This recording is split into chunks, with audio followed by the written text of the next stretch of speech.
they give him a round of applause when they win. Give him a round of applause. How come you said that was David? Why do you always put him down? I don't put him down. I'll put him down to earth. You don't need to be sky high. Nope. Alright, he's drinking a Red Bull to get wings. He thinks he has wings. And if he did have wings, I think he'd be broken.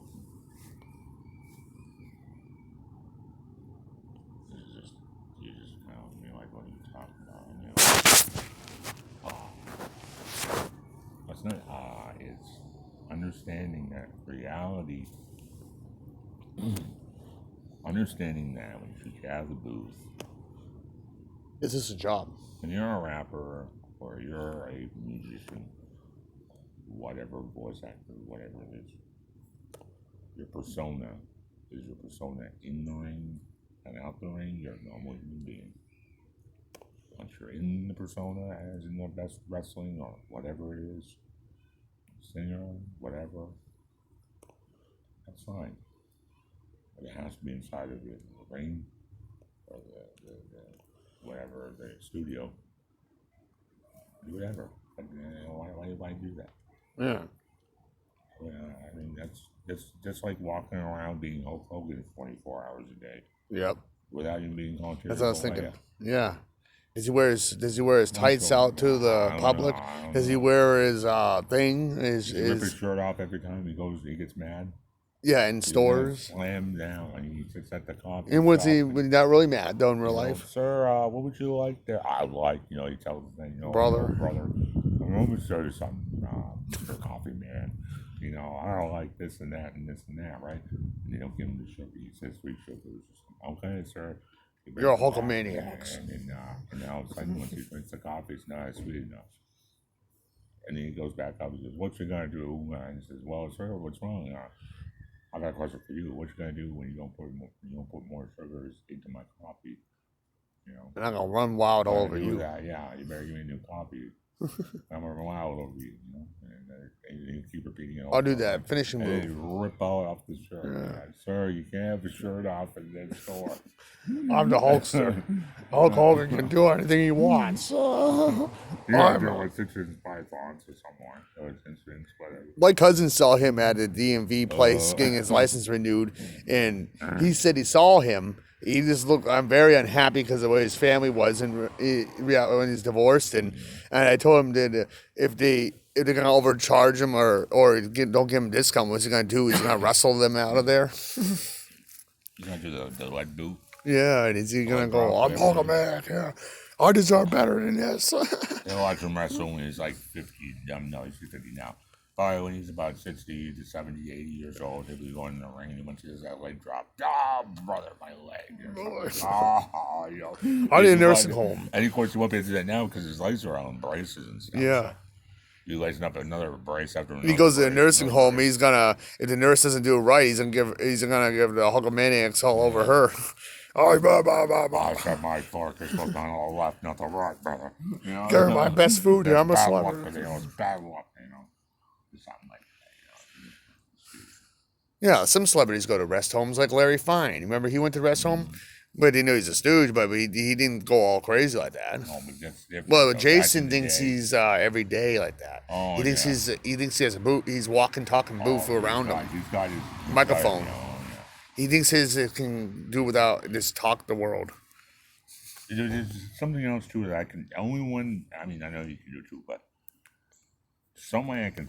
There's always some way. Even when I was younger, I could always snap him out of being J-Dog. There's a certain way I can do it. Maybe I don't know how. Like it's. There's ways that I can make him turn back to what he is for a little bit and try to actually talk to him about. Get him out of his stage. Snap him out of it. And it's weird because I know the tone that he uses. It's not the J-Dog tone. It's the normal tone. And I'm like, I tell him that's what I want from you. I don't want no golden mic bull.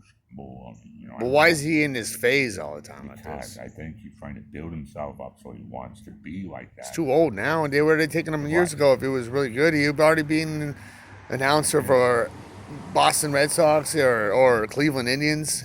Or when he went to Cleveland to see them, why didn't he offer him a job? Well, he already knows he's not going to get it. He'd fall flat on his back. Yeah, that's Like why. That's why he came back. He's about trying to do 40 since he crunches. He talks about he's going to be in Boston. Well, he's never there. That's the weirdest thing.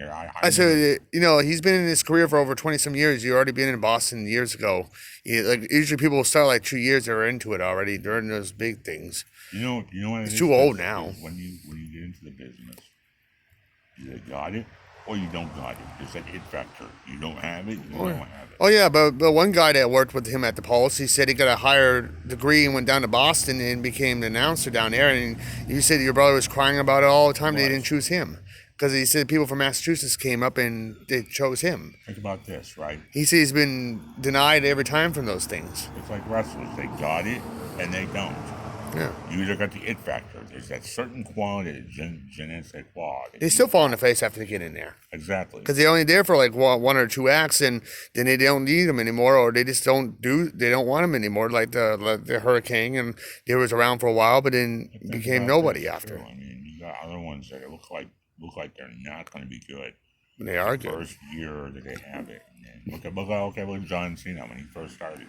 But it wasn't as good. He was a job when he first started. He was a jobber. Started the normal WWF.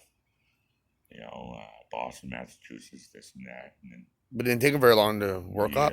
Then they finally got him signing back in, and finally the persona, boom, came the same way when he was Isaac Yankem. He was all right for a while. Wasn't that great as Isaac Yankem. Then back into flip to the probably 95, 6. Then they created the era of having a brother, and boom, sure enough, it was Kane. Yeah. And he was then they took off and it stayed. Exactly. I mean, look at all the people that look like they should have been fell on their face. It's like when China, when she was in WCW, like we were talking about earlier, she fell on her face there. So then Mr. McMahon said, you can change your name to China and we'll try you out. And then she paid him pretty darn good and then left. It's because some companies, they just want to eat you up and spit you out. Yeah. They basically did that to her eventually. Number for a while because you're not, even though you're not a good winner right now, but you're with somebody that is a real good wrestler. They want to put you the same way as they do that. But when they do that, they're also making an ass out of the other wrestler. That's because now you have to get a jobber with the other one. That's why back in the old days, when they had a jobber as a jobber, that means he's going to lie down for you all the time. Yeah. And that was always the bad medicine back then because it made the other people from the states or the country that they're in or whatever it was good. So it could build up their credibility, I guess. What's a guy that used to come? It was really, he was like, I think Japanese, but he had a beard, Chihari or something like that, but he was really good wrestling barefoot and kicking real good kicks. Which one was it? What's that? It was wrestling company. I think it was WCW or WWF. I think it was either one, but he always wrestled barefoot. So most likely he was a black belt in real life, but he just did some other wrestling things too. Trying to remember. He was around for a while. But he was just stomp on his feet all the time, just get him down. That's his weakness. I'm trying to remember if it was a Japanese one or. Yeah, I think it was Japanese. I think short and. What was it? Yeah, I know what you're talking about. But I remember. Really good kicks and will bring anyone down. I know there was Tajiri. Yeah, I think that. But no, it was barefoot. But there's another one barefoot. It was another dude. It was another guy, but he was really quick on his feet. It was bare. Yeah, he wasn't around very long, but he did really good for his time. He went back to Japan, probably. Yeah. He was actually a black belt, and he just tried it because Japan loved WWE. F at the time, so they grabbed some of those guys. Oh, wasn't that Taki Michinoku? Could be.